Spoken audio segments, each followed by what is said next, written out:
UFC 297, getting into the fights. I mean, dude, I had some thoughts. Mid. I thought it was a mid card. It was so mid. But before just discrediting. It was so mid. There was a lot of like good performances on there. Now, keep in mind, if you're a casual fan, hold on. Mid. Yeah. If you're on my end of the spectrum, you know the truth. You know the truth. What's dude with the dreads that nobody thought was gonna win? I was talking about. What was his name, bro? I did him dirty. Neil Magny. No, the clip popping up. Look, the clip's coming. The clip is wow. That dude Neil Magny. Hey, shout out Neil Magny. Hey, shout out, bro. Because look, he shut me up. Name another champion we seen get knocked out like Usman did.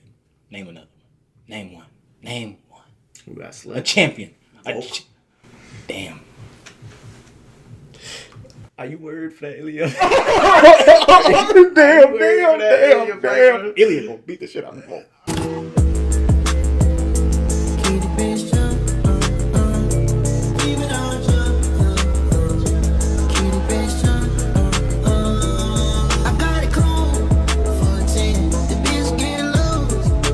Was it episode 25? 26. 26? Yeah. No. Look how God worked, boy. Come on. Look how God worked. Episode 25, if y'all didn't go and see that one, we had our second interview with bare knuckle fighter, future bare knuckle heavyweight champion Ike Villanueva. Yeah. That was a cool interview. It was cool to see the inside of not only a former UFC fighter, but then his transition over to bare knuckle, how he prepared. And it's not just bare knuckle, because people are used to seeing bare knuckle, and it's BKFC, it's in the circle, and this is in a triangle. That's some different shit. You be saying that every time. From anything because it's different from anything I've ever seen, bro. Like, it's tight. In a triangle, there's nowhere to go. You can't move. One step back and that's it. You can't even see the ref. The ref can't see you. He's throwing. Behind. Y'all are going. But anyways, that was a really cool interview. So y'all should go and check that out if y'all haven't already. And then also let us know who y'all are going to be wanting on the podcast, because 2024 it's up. It's a new year. Let me tell you, it's up like Chuck. Speaking of 2020, all right. So this past weekend. Yeah. Before we get into the fights, because obviously we're going to talk about those. Yeah. But I competed. I just came off of a jiu-jitsu competition. What a warrior. I got a dub. A good dub, too. That was cool. That was a cool experience. Especially because it's jiu-jitsu in a cage. Mm-hmm. Usually you're used to seeing it like on platforms and things like that, or open space, in mat and things like that. But the cage element adds a little bit of the MMA aspect just without the strikes. But then it's like a whole nother dimension. It's different than just grappling on a platform, because like regular grappling, it's 3D, right? Mm-hmm. It's like, you have the floor, then you have open space, and people could kind of run from you and things like that. When there's a cage, though, ain't no running. There's not just is there no running, but there's 2 floors now. That's how you kind of have to see it. And so, using the cage is like using another floor. You're gonna step off of it, you're gonna jump off of it, you're gonna use it to push off and things like that. So it's a whole nother aspect. It's almost like a 4D aspect of grappling. So thinking of it like that makes that shit even cooler. It sounds cool, bro. But yeah, that was a cool experience. Had a couple of teammates that also competed on that card. Have a couple of teammates who were competing on this card Sunday for Elevate. Jason, our coach, he's competing for the belt, actually. I feel so bad for I feel whoever that guy is. I feel so bad, bro. Yeah, no, he's finna get wet worked. Wet work, quick. That's cool. That's cool.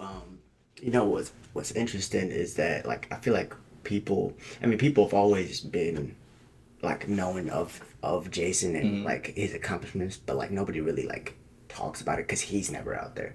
And scary, bro. And it's no, I've dealt with the pressure. I've dealt with it. I've seen it firsthand, and then he be chilling too. He don't even be trying. I can only imagine when he just okay, this is a match. But it's different though, because you are just starting training, so that's expected. Nobody who trains for a long period of time is surprised to hear you saying that. But the fact of the matter is, people who have spent time doing this their whole life feel that same pressure and react Ain't that crazy? Almost that same way to rolling with him. I mean, God damn it, bro. He's a problem. He's a problem. It feels like you can't catch up. A problem. And it's also because he's still constantly doing this multiple times every day. How long has he been doing it for, though? That's the thing. He's been doing this since he was a child. Yeah, I don't know when he started. That, man, people talk about like prodigies and things like that. But it's like, man, yeah, he's been doing it. You know, quick story before we get into. Got to talk about coach. Got to talk about coach. Got to. Man, there's so many different stories. Like, man, do you know what a gym enforcer is? An enforcer? Yeah. I know what an enforcer is, regardless. Let alone, I know what time it is. Yeah, so gym enforcers, like, pretty much, it's like whenever there's, like, a new guy or whatever, he's, like, going too hard on, like, girls and, like, people not his size. And, you know, he just got there. He doesn't know anybody, but he's just going hard. He going crazy. Either that or, like, back in the day, they used to have people who, I'm 40-0 on the streets, you know. I don't even know this shit. This shit's not real. 40-0? WWE shit. Yeah. He was 16 years old taking care of people like 40-0? Oh, man, whatever street. Oh, damn, that's a lot. Everybody's 40-0 in the streets. That's a lot of. They're either 40-0 or they ain't alive no more. On me. You feel me? But yeah, shut up. Yeah, let you win again. Let it be 41. Let's find out. It's gonna be. But yeah. So like he's just been doing it his whole life, and it's not just 16. And it's not just jiu-jitsu either. He's been JKD, kickboxing, Muay Thai, boxing. Man, yeah. Good dude. Wealth of knowledge. But yeah, so I'm gonna be going to those fights. I'm gonna be cornering a couple people. And it's different cornering for like jiu-jitsu than it is for MMA, because I feel like for MMA, man, there's a lot of different things. Like there's so many different aspects that's like there's always something you can be coaching.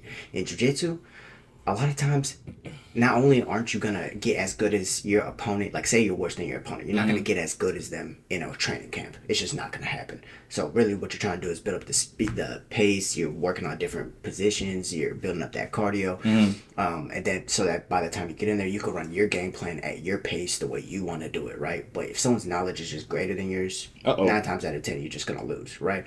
And so it's like, all the stuff that they're gonna do, they already know for the most part when you're talking about like brown, black belts and things like that, like the higher level. So it's different rather than a brown or black belt fighting in MMA, like they're a brown or black belt in jiu-jitsu. They might, you know, need to see openings for different takedowns or see if they should maybe keep it on the feet or see their opponent break it. It's like you're right. Different things. You're right. Different things you have to. I agree. This one I can agree. Yeah. See, I be disagreeing with you sometimes, but this one, no. Bro, you don't remember what happened to me? That dude that was a blue belt threw me in a go-go pot. Threw me, choked me out so fast. I thought he was gonna kill me. It wasn't really time for you to even listen to your coaches because it was just already happening. I couldn't listen to myself, let alone them. You got me messed up. This dude was trying to kill me on the national stage. You got me right. So yeah, it's different. It's different, and you got to point out different things, and yeah, so that's gonna be interesting. But UFC 297, getting into the fights. I mean, dude, I had some thoughts. Mid. I thought it was a mid card. It was so mid. But before just discrediting. It was so mid. There was a lot of like good performances on there. Now, keep in mind, if you're a casual fan, hold on. Mid. Yeah. If you're on my end of the spectrum, you know the truth. You know the truth. No, but okay. So if you're a casual fan and you don't care about the different styles and how they play out with each other, yeah, you're gonna say it's mid. Yeah, but that motherfucker gotta die. He keeps flying in my nigga face. He likes the camera. That's what it is. No, it's more than he likes us. Like us. I don't know what that is. But yeah, like if you don't care about the styles, you just want to see knockouts and you want to see violence or whatever. This wasn't the card for you, like because they're really like, for an example, Marc-Andre Barriault versus Chris Curtis. Were you able to watch that one? It was just sparring. It felt like. See, that's what it felt like. But the thing is. There was 2 different styles at play, right? I mean, there always is. But, like, at the action man, Chris Curtis, that's his style. He's that stay in the pocket, roll with your shots, give you back boxing combinations, never really kicks. Did he, like, throw one kick? He gonna check him, though. He'll throw out one kick. Yeah, he'll check him. He'll check him, though. He'll check him. Him and Sean Strickland. They fight the same way. They have very similar styles. He just fights. He's like a black version of Sean Strickland. They fight the same way. They literally they have the same style. You can tell they went to the same gym. They go there every day at the same time. Yeah. They both check the same kicks. You're not kicking. You see why they're best friends. They shoot guns together and they draws. Like BFFs, bro. It makes sense. But yeah, so you get that style and it's just a constant pace the whole time inside the pocket. Barriault's style was more of like a hybrid Muay Thai to where he was throwing a lot of like knees, elbows, boxing combinations, and then every now and again he'll throw body kicks. I thought those were working really well for him. But yeah, I thought that like they were booing during it, but it was constant action. So I didn't understand that. Because they wasn't. I didn't understand. Yeah, it's because they wasn't hit. The early part of the card, they started off strong. Because they did. They definitely started off strong on the early part of the card. There was some good finishes. I mean, Jimmy Flick got a finish by submission. Jasmine Jasudavicius. I was happy she got the win, and in the way that she did, she fought Priscila Cachoeira. That, look, I'm not gonna call her what I was gonna call it, but that Priscila Cachoeira, she is one of the dirtiest women fighter I've ever seen. Like, bro, dirty. I'm talking about eye gouging, missing weight seemingly on purpose. Like, they had to fight at a weight class up from what they were supposed to fight, and it's like it almost seems like it's always something unprofessional. It's always something going into this with Priscila Cachoeira, and the thing about it is that she's also powerful and she's also like skilled. So it's like, you know, it's hard. Like, and she's doing all that and she's cheating. It's like, that's scary. Yeah. So sometimes you're just rooting against her. So I wanted Jasmine to win this, and the way she did it, she even said afterwards she was trying to torture her. Like, she was really trying to put it on her. That was the girl that was throwing the elbows on her. Yes. Yeah, I remember that shit. It seemed like she could have finished her round one, right? And her coaches were saying, go for the finish, Yep. go for the finish. Yep. Yeah, she was like... Dog, on the bottom? Yeah. Did you remember on the bottom? She was making it sloppy. Bruh, she was... grind. Elbows. To be honest, damn. How are these 12-6 elbows? But this isn't a 12-6. That is murder. Isn't it still going from 12 it's going up and down to 6? Because she was landing those and the rest hidden. Didn't say shit. Leaking. Oh, girl was leaking after the first round. Yeah, and then at one point, like when she was in timeout, Priscila was like trying to reach, and I was like, bro, she's literally trying to eye gouge right now, like, because she was like just reaching at the face. It's like, this is not a mount defense. This is not how you get out of mount. You try. I low key feel bad for the females because they don't hit hard. So they take a lot of shots. Bro, this girl had her mounted on top of her chest. Was just... Well, part of it... just hitting her. And then she couldn't move. Part of it, I don't think she was trying to finish. She just wanted to hit. Trying to punish her. Yeah, and then she ended up... She looked mad. And then she dropped her in the second and got back on top and continued to hit chin, too. Didn't finish her with the darts until the third round. And that was a good showing because I think she was coming off, 2 losses, Jasmine was? Damn. And so I think that was a good fight. Man, to be honest... A girl looked delicious on top there. I'll never wish... Yeah, no, that was wild. I'm talking about the way she was. That was a wild statement. Okay. Yeah, no, that was a wild one. Continue. No, that was great. As far as Priscila, I don't ever wish like ill on someone's career because everyone should be able to make money, especially doing such a hard job like this. Yeah. So I don't say like she needs to get kicked out of the UFC or whatever. But it's like, man, after a certain amount of like fouls and they like just. Mm-hmm. Very obvious, like cheating and missing weight and last second miss weight. Like, you didn't even mention that weight was an issue earlier in the camp because some people do that. Like, there's communication between camps and things like that. But you don't agree it got dealt with though? I think it got dealt with.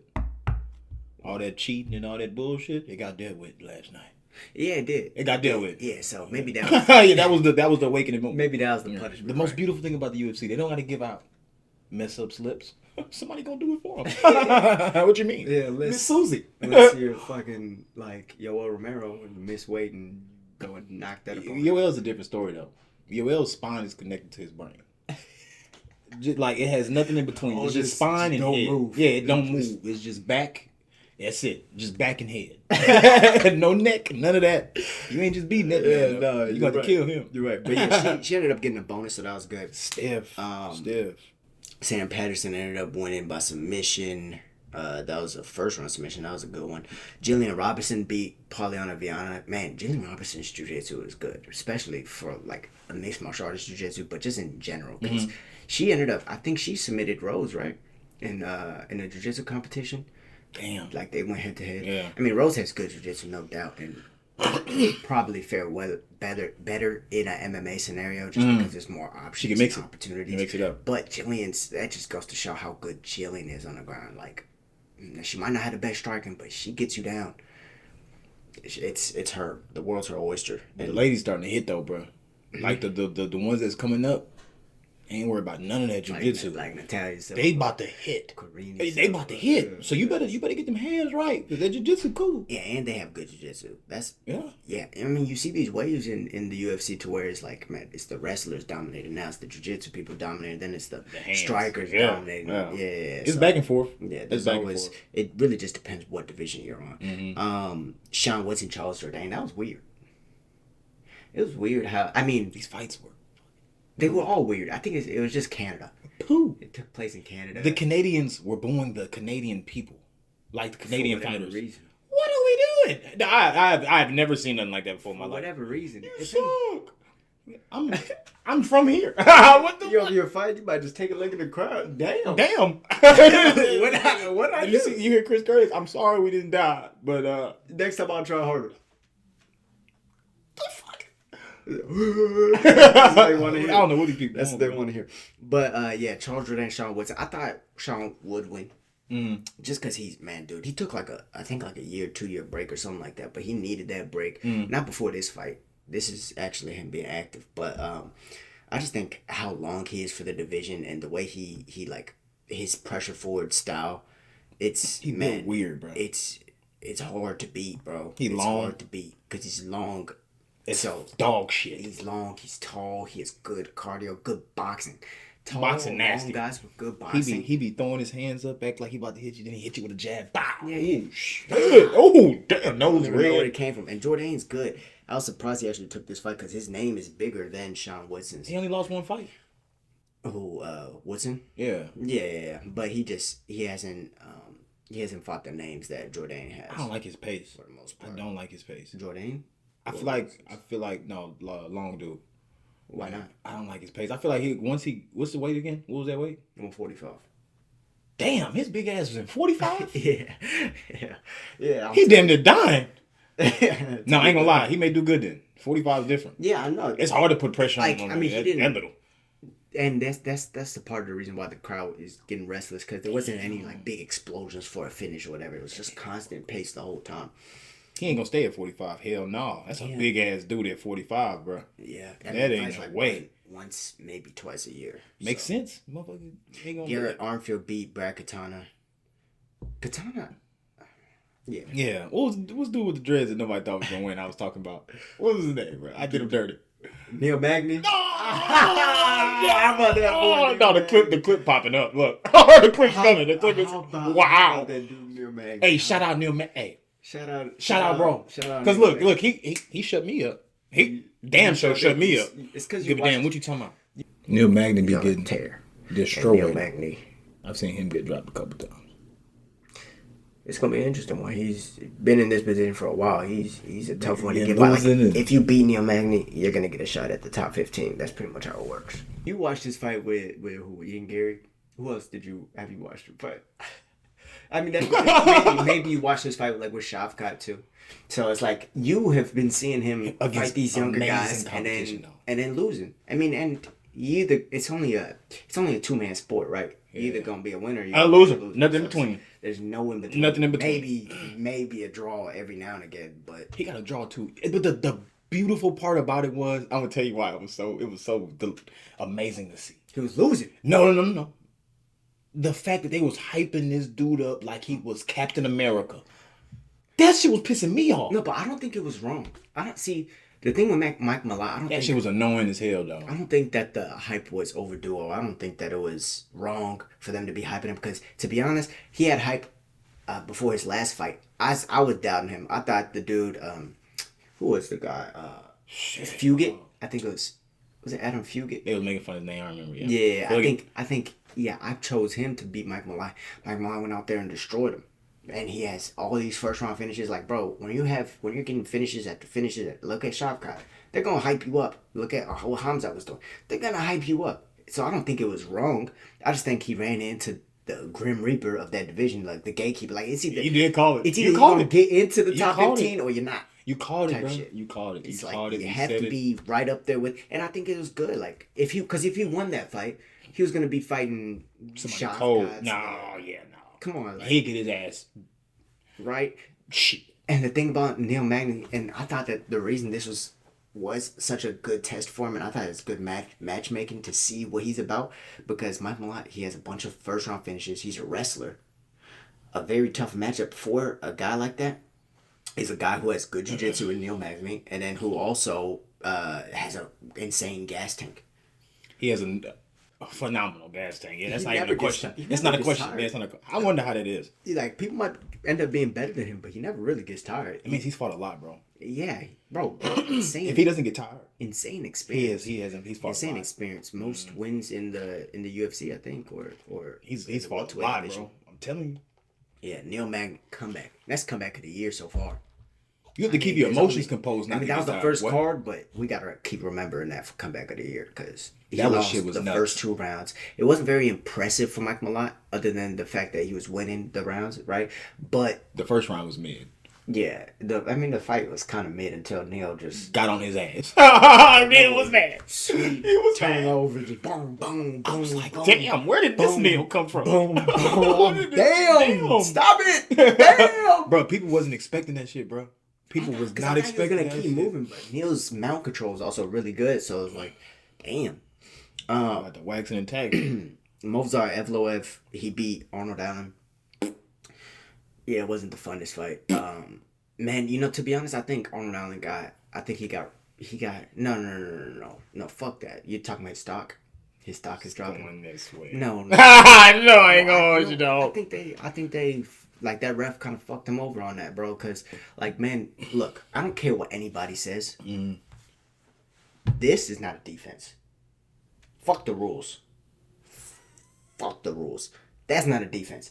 If you're being held down and you're doing this to defend yourself from knees, your arms that are placed on the ground could be used to guard your head. Cover your head. Like, yeah, sure, you have to choose between 2 dilemmas, but, man, fuck that. Like, not only that, but Arnold was picking him up every time he was near him. Sure, he was losing the fight up until that point, right? It was maybe 1-1. The first round was very close. The second round, Evloev definitely got it. The third round, it was, yeah.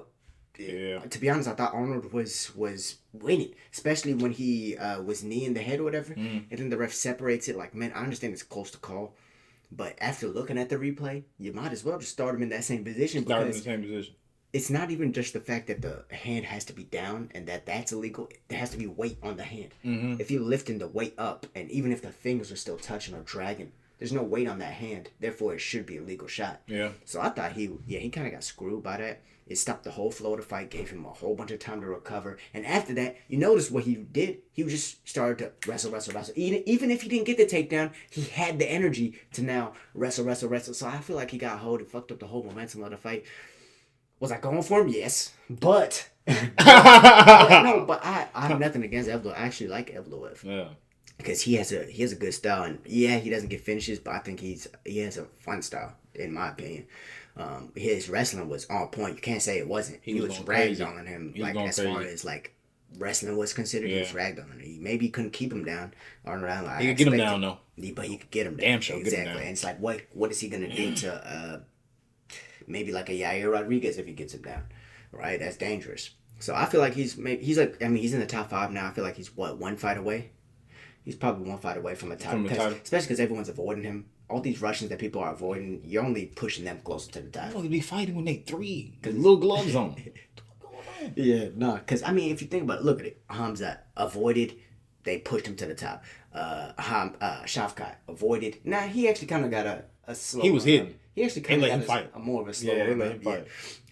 Umar, they're trying to give him course. They damn sure ducking Umar. Islam, he didn't even have a top 5 fight before he fought for the title. Running from Islam.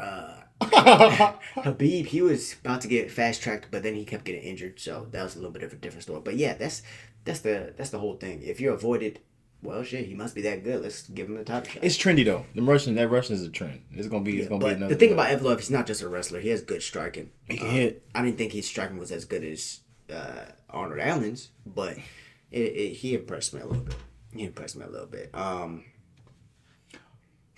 My bad. He didn't impress you. Arnold Allen was in there getting hit. He was in there getting hit. But that's because Evloev is that good. Yeah. Raquel Pennington versus Marina Bueno Silva. Dog. I thought, look. Let me give you my honest thoughts. Because I thought that there was a possibility that people could actually be excited for the women's bantamweight division again since Amanda Nunes left. They were talking to Ish at the press conference, right? Keep going. They were talking at the press conference. It was like, it seemed like there was competitive beef, not even like oh, I hate you because of something you did to me. No, it was like competitive beef that they had, and it was all lining up. And then I think Marina, she tried to pace herself. Oh my God. That's what she tried to do. The 5 round. Yeah, she tried to pace herself, but the problem with that, see, when you get out there, man, you just have to fight. You got to fight.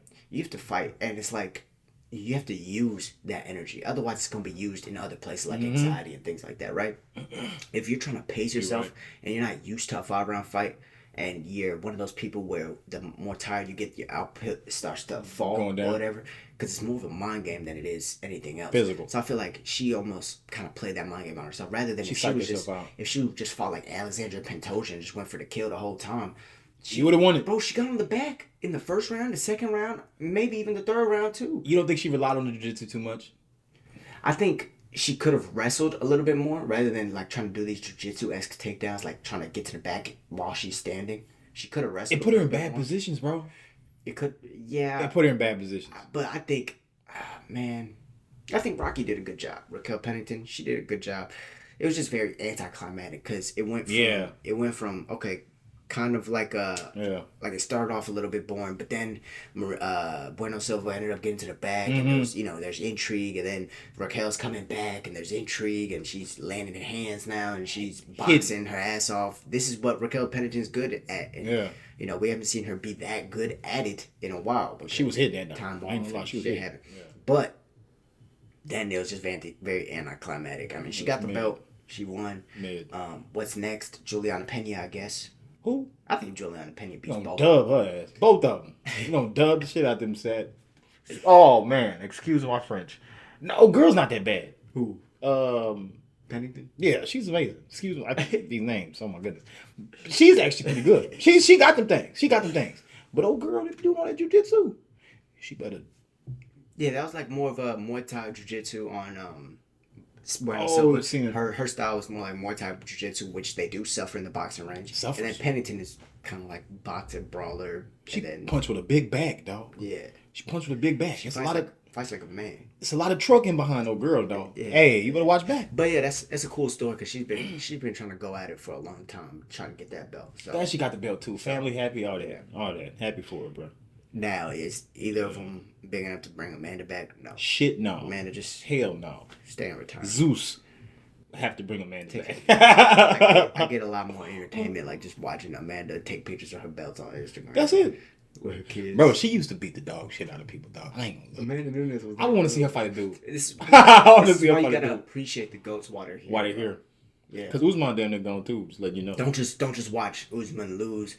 not even lose, really draw to Khamzat Chimaev, a weight class up on 12 days notice, and then be like, oh, he's past his prime, he's done, he's this, he's that. You know what he said? You can't do that, bro. Like there's context with everything. Name another champion we seen get knocked out like Usman did. Name another one. Name one. Who got slept? A champion. Damn. Are you worried for that Ilia? Damn. Ilia gonna beat the shit out of him. Come on, see, now you're doing it too. Ilia got them things, dog. Ilia does. No, he got them things. I don't give a damn what you talking about. I seen him hit. No, that little motherfucking hit. You think Islam got them hoes? You really think Islam got them things? Just wait for this performance. Just wait for this performance. Nah, I mean, Islam hasn't, bro. Islam's just too damn big for that division, bro. He's big as shit, and he can cut that weight. Yeah, we're gonna talk about Volk. Yeah, dog. But finishing off, Sean Strickland versus Dricus Du Plessis. Now that one thing that was the one fight where everything panned out how it kind of should have. Oh, I mean, I think Sean said no, not that should have as far as predictions, but I'm saying Sean said this is gonna be a war, and was a war. Yeah, but that's one that panned out exactly the way he said it would, rather than Bueno Silva talking all that shit and BS and getting their ass whooped. Essentially. But yeah, he came in there, it got bloody. Some people are really harping on robbery. Was it a robbery? Look, first off, it was it was close. So there's no robbery. No robbery. It just right off the bat. That's what I'm gonna say, right? But, like, man, you gotta understand that it depends on the judges that night. Not just that. If you don't want the judges to be involved, go out there and finish, right?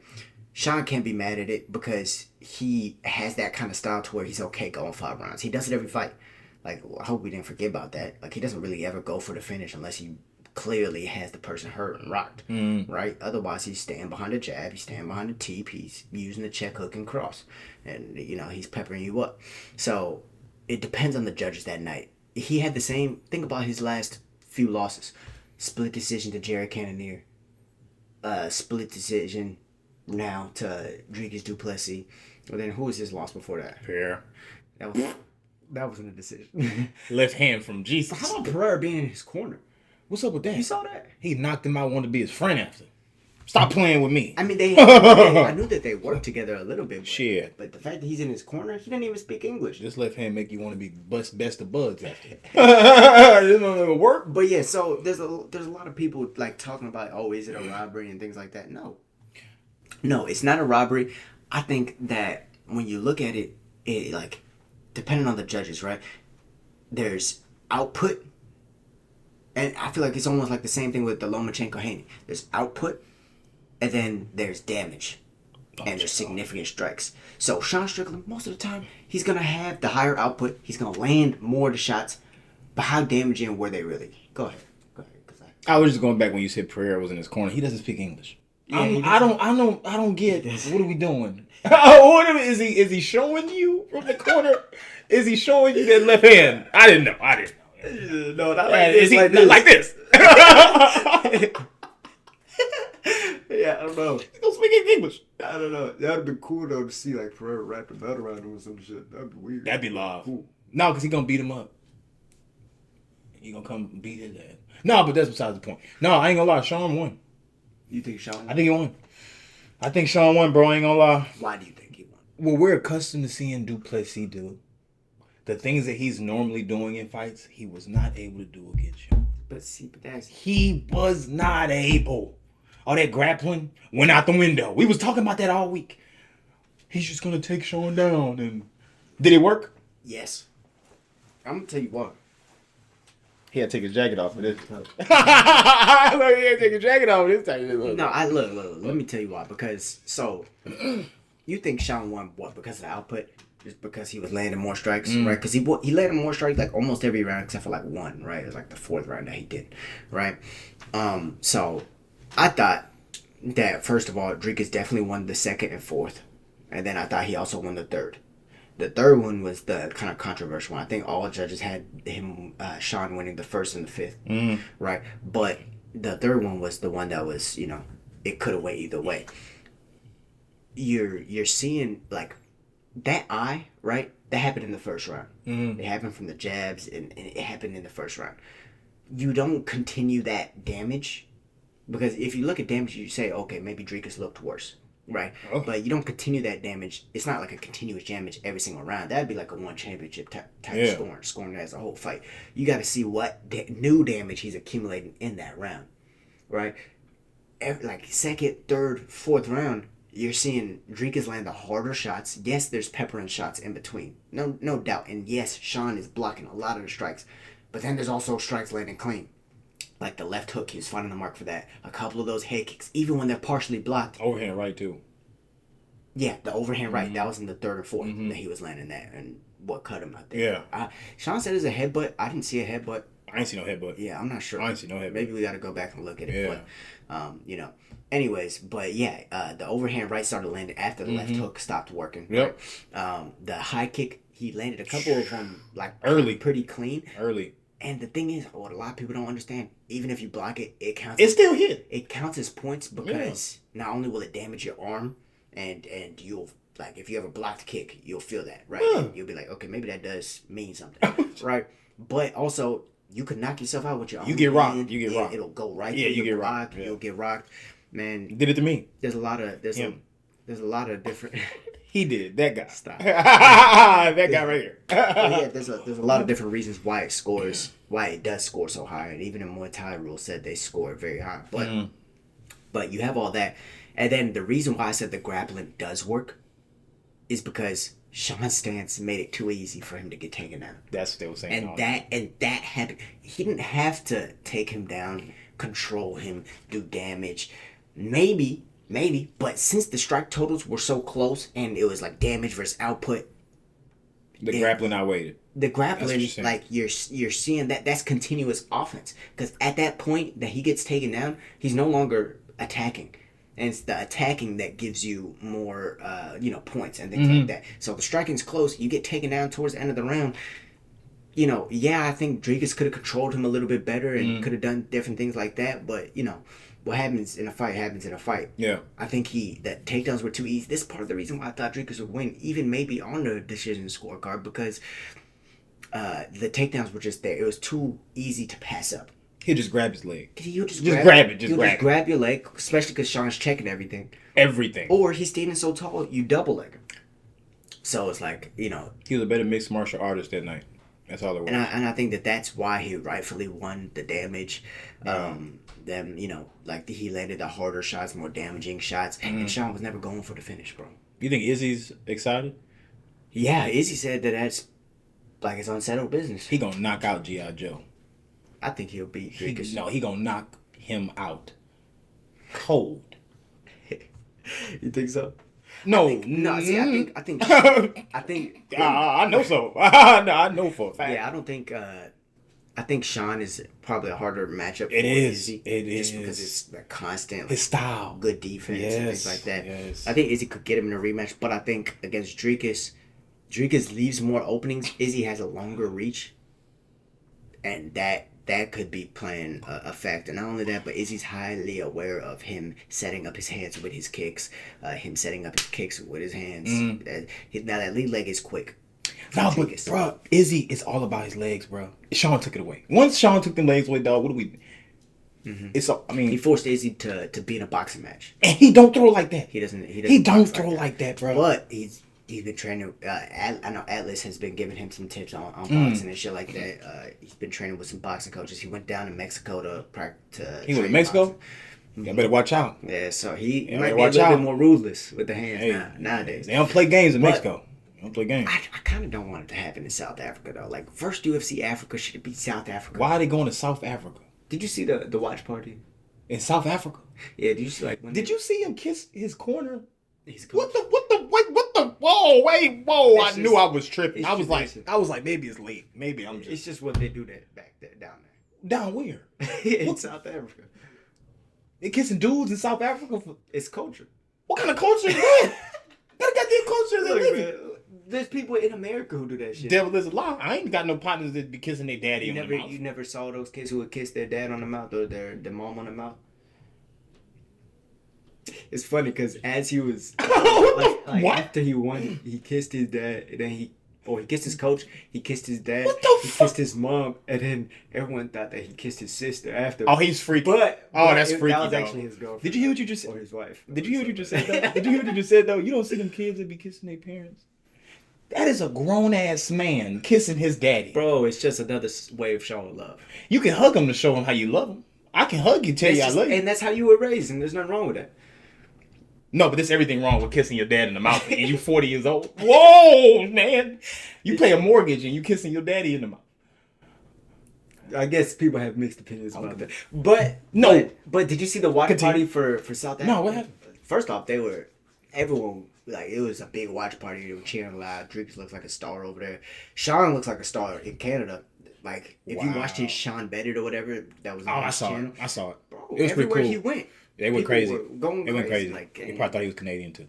Okay. He wasn't. He's not Canadian. Yeah, it's okay. Anyway, is he Irish? But low key, you notice how in the watch party, the 6 black people that were there, black people were all in the front, and you're looking for more in the back, and there's all just white people. From Africa. That's why I'm like, you can't make this up, dog. It shouldn't. I don't think that the first African event should be there, but we need to go to Uganda. Yeah, Nigeria. Congo. But it's like us going to Saudi Arabia. There just be a whole bunch of people that look like you and me. What the fuck? What? Excuse my language. What the fuck? Thought was Saudi Arabia. Why is me and Noah here? What the fuck? Yeah, no, like you go to India, you see a Mexican. Why is he?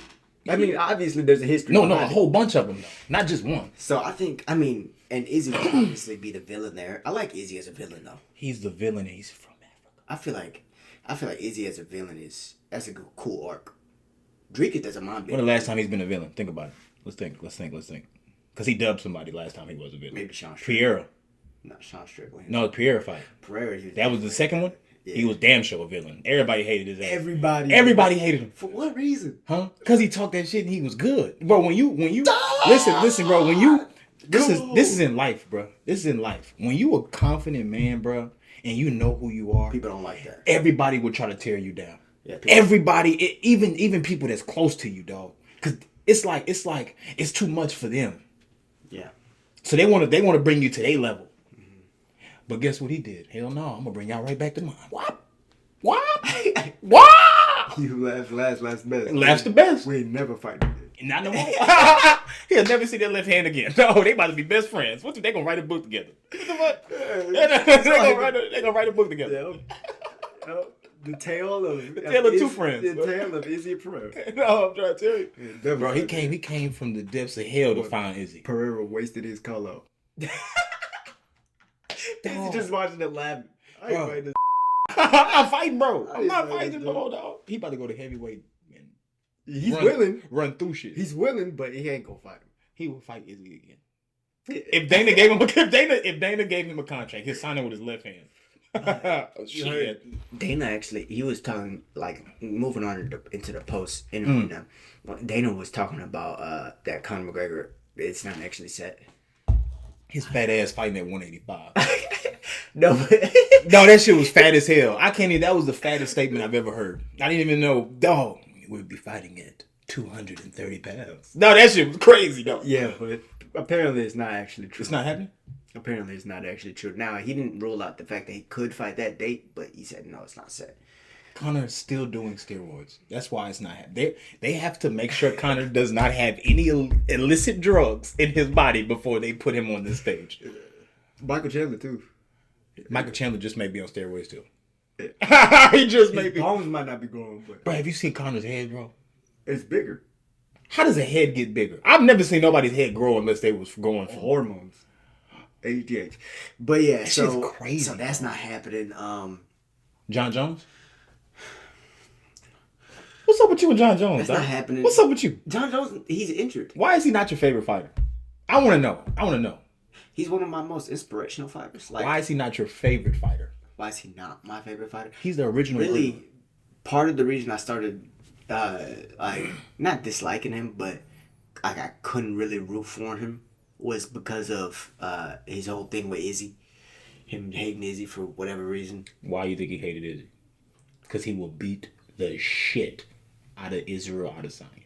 At that time, Izzy would still beat him. Is DC good? Great. You said great. Mm-hmm. He beat the shit out of DC. I know. Is Robert Whittaker good?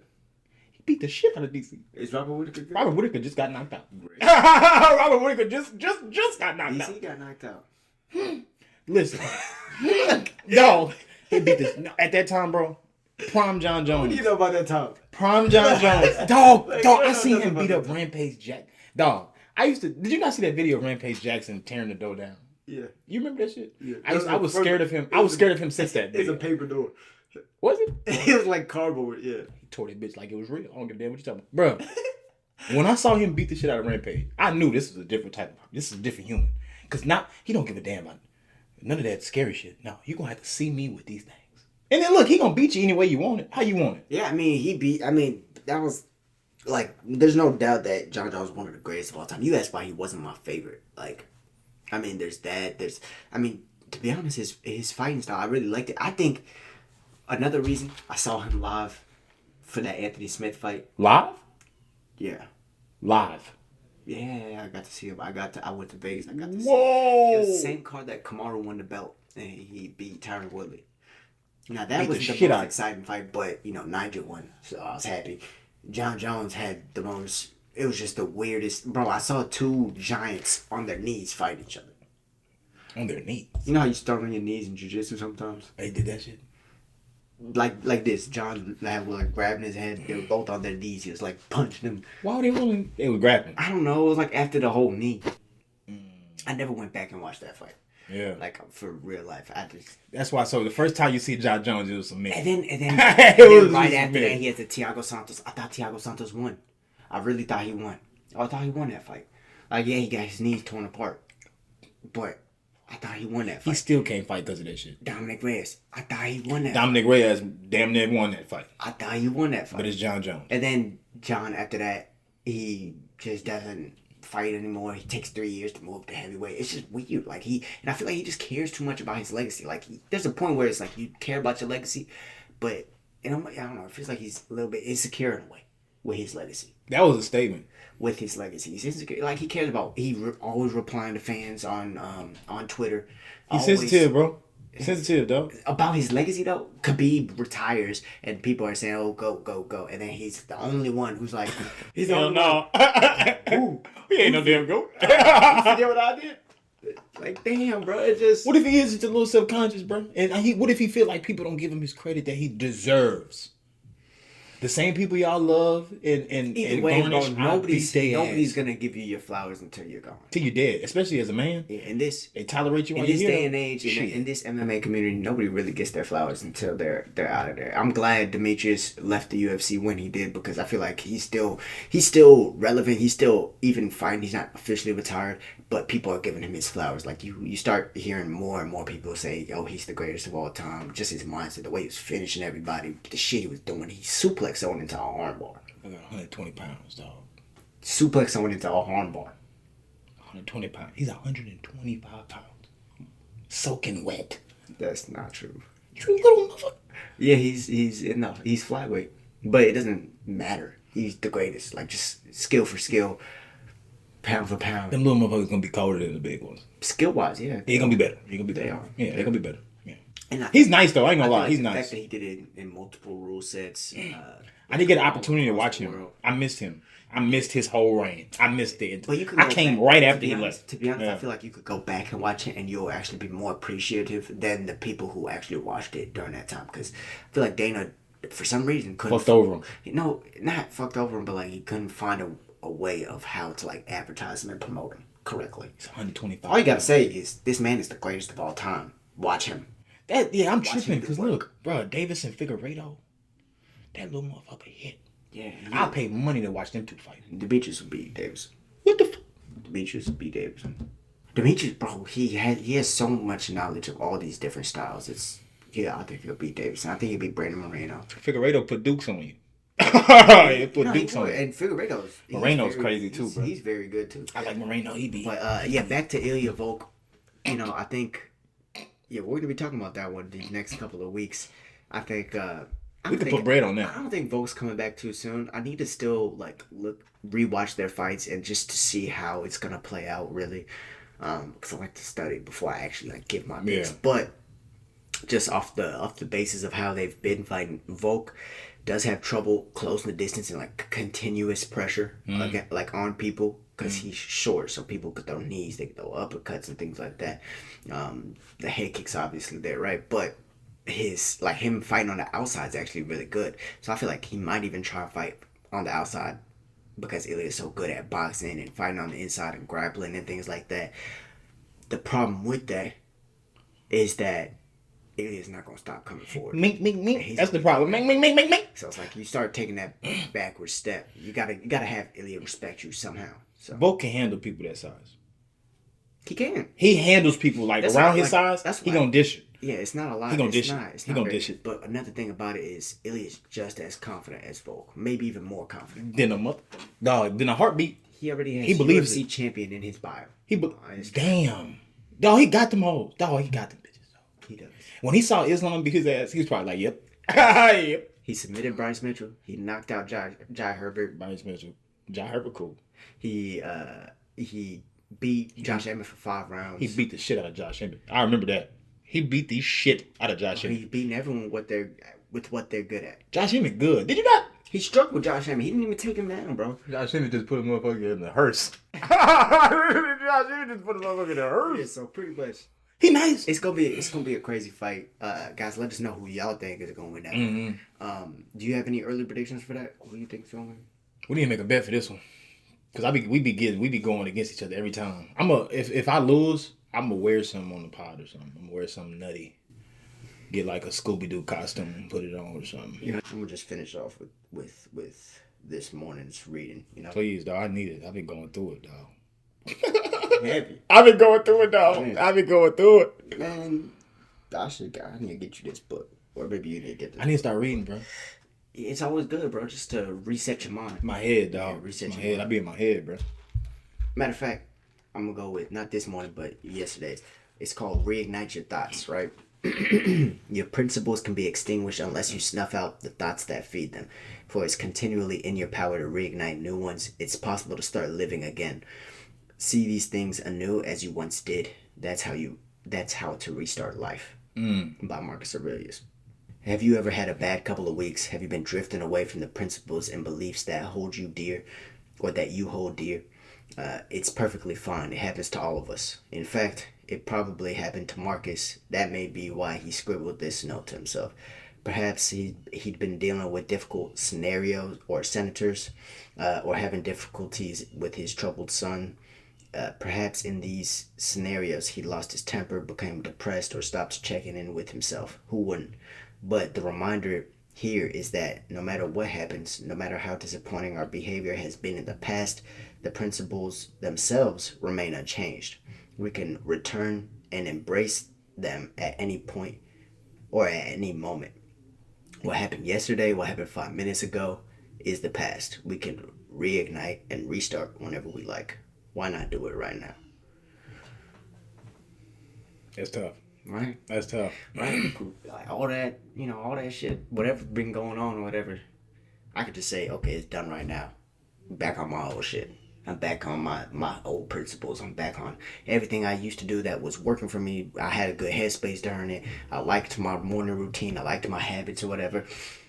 I'm back on it. And you could just decide that right now. Really, if you wanted Today. to. If you wanted to stop dwelling on the past, whatever happened a month ago or 2 months ago, I could do that. That shit be hurting, though. And then they don't give dudes an outlet to, really express ourselves. It hurts how? It hurts when you think about it? Yeah. Make me do dumb shit. Maybe, okay. And you, have regrets about the dumb shit that you did, maybe? Yeah. Okay. I mean... And then with regrets, you can't take it back. That's another thing. You can't take anything in the past back. Can't take that shit back. It's already happened. It already happened. But what you can do is prepare for the future. That's true. Not only can you learn from whatever mistakes that you did do, you can, once you understand how you made the mistake, where you went wrong, you can look to rectify it. And at least it'll do, even if it doesn't change whatever happened in the past, or it can't, but it doesn't rectify whatever happened in the past, at least you'll feel good because you still learned from it and you still tried everything you could to reignite whatever you might have lost, type shit. I got one for you. I was just talking about you before the pod. This is one thing I'm gonna focus on, bro. I'm gonna change. I'm gonna watch my damn mouth. If y'all don't know, I have a very we know, wild perspective, but some people don't. Some people don't look at things like how I look at them, and I don't get that. I want people to just accept me for whatever coming out, but I need to hold that back a little bit more. I mean, that's for everybody. But I feel like, well, one, that's friends, family. Yeah, you could be sensitive, I guess, to the common opinion or to people you care about their thoughts and things like that. But I also feel like it's up to everyone to kind of control their own emotions and be in charge of their own emotions. Like, I can't be upset at something you said. All it's doing is reflecting. Like, me being upset is just reflecting upon how I feel about whatever it is you just said. Like, it's all internal. It's on you. It's on you. It's on me. So I mean, you could not like the shit that person says, and you could just say, maybe I just don't want to be around that. Or you could look inward and be like, why do I feel this way about this? I need to look more into this. I need to change some of this. I feel like it's on you to be in charge of your own emotions. Yeah. But speaking about reigniting your thoughts, the next reading actually was a morning ritual. Man. Like having like a morning routine. Ask yourself the following first thing in the morning. What am I lacking in attaining freedom from passion? What for tranquility? What am I, a mere body, state holder, or reputation? None of these things. What then? A rational being. What then is demanded of me? Meditate on your actions. How did I steer away from serenity? What did I do that was unfriendly, unsocial, or uncaring? What did I fail to do in all these things? By Epictetus. Many successful people have a morning ritual. For some, it's meditation. Others, it's exercise. For many, it's journaling. Just a few pages where they write down their thoughts, fears, hopes.